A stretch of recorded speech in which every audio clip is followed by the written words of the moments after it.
pagbabago sa pagtangkilik ng wikang Filipino, pag-unlad at pagkakaisa ng Pilipinas.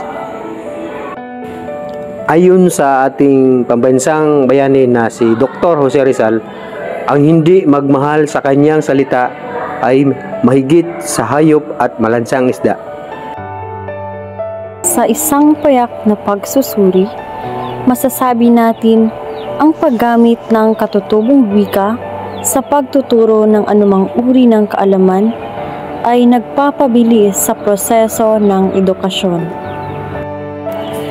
Kailangan nating ipaalala ang kahalagahan ng wika sapagkat ito ay sariling atin. Kung kaya't naniniwala kami na sa pamamagitan ng patuloy nating pagsuporta at pagsisikap ay mabibigyang hustisya natin ang ating sariling wika at ang mga taong lumalaban para dito. Ipakita ang pagmamahal sa bansa.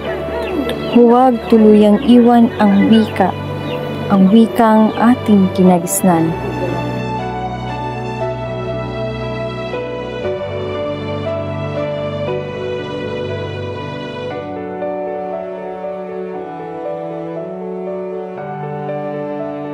Kaya't atin itong tangkilikin. Ating ipagmalaki at ating linangin. Sa maliliit na bagay, tayo'y magtatagumpay.